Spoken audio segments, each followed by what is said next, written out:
Everbrook was boring. Nothing ever happened there. It was a town where time seemed to stand still. The days were long and uneventful. The nights were quiet. Too quiet. The most exciting thing that happened all year was the annual pie contest at the county fair. Even that was predictable. Old Mrs. Henderson won every year with her blueberry pie.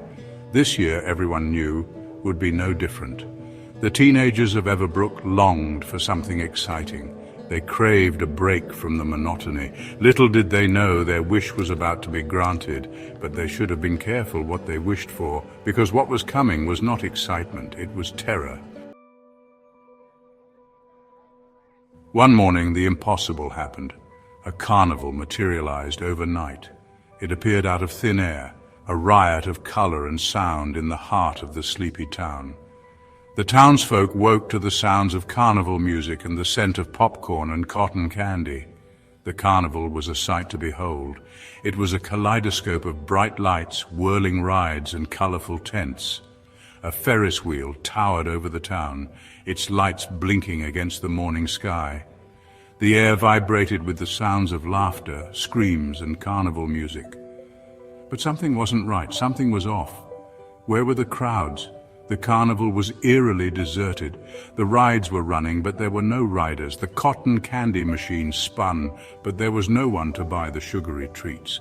A sense of unease settled over the town. This was no ordinary carnival. The lack of people was unsettling.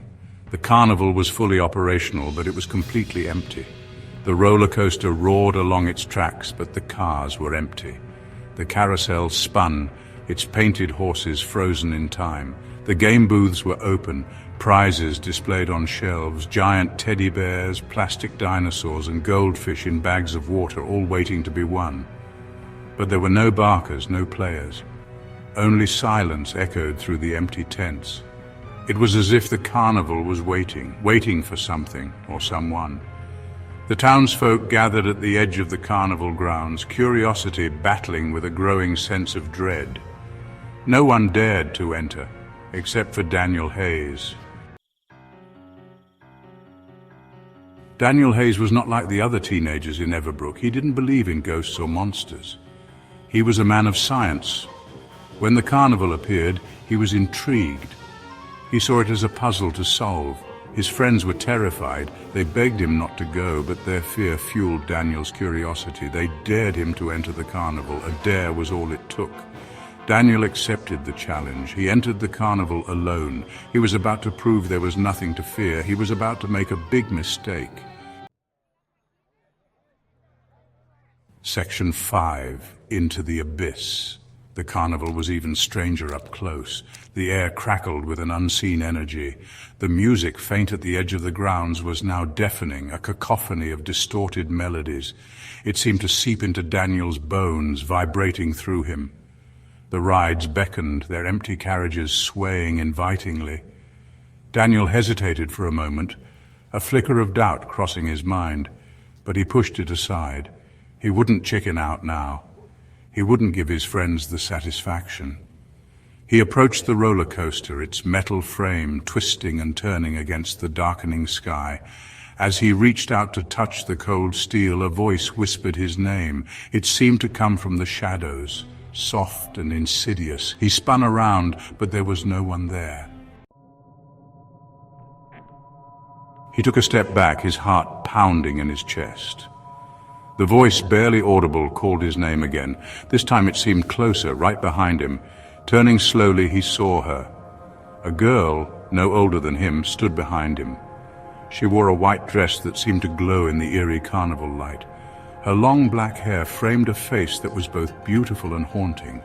Her eyes, wide and dark, held an unnerving depth, reflecting the flashing lights of the carousel behind her. "Hello?" Daniel's voice trembled slightly, a tremor of fear finally working its way through his skepticism. The girl didn't answer. Instead, she smiled, a sad, wistful smile that sent shivers down Daniel's spine. She pointed towards the carousel, its music suddenly turning into a slow, mournful waltz. "Want to ride?" she asked, her voice a mere whisper. Daniel hesitated.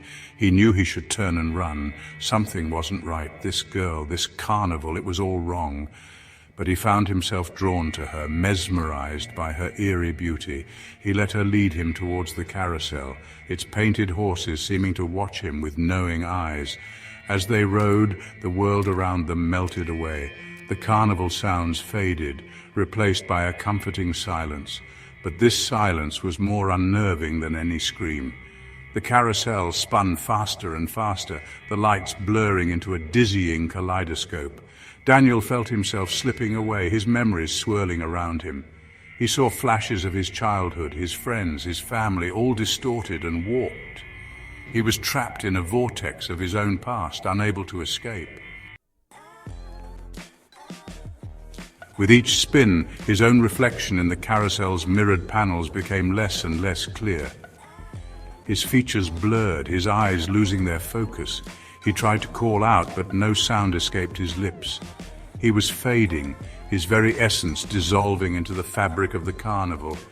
He saw the ghostly girl watching him, her face a mask of sorrow. She reached out, her touch sending a jolt of fear through him. This wasn't a rescue. This was part of the plan. The carnival wasn't just a place of amusement. It was a predator, feeding on the memories and identities of its victims. He was trapped, lost in a labyrinth of his own past. The carnival had taken him, consumed him. He was no longer Daniel Hayes. He was just another soul lost in the dreamscape. When dawn broke, the carnival was gone. The bright lights, the haunting music, the ghostly girl all vanished without a trace. The only evidence was a missing person poster of Daniel Hayes. The townsfolk of Everbrook sighed in relief. The nightmare was over. Life returned to normal, the carnival fading into whispers. But a piece of Daniel Hayes remained, trapped in the dreamscape. The carnival was a reminder that some things are better left undisturbed.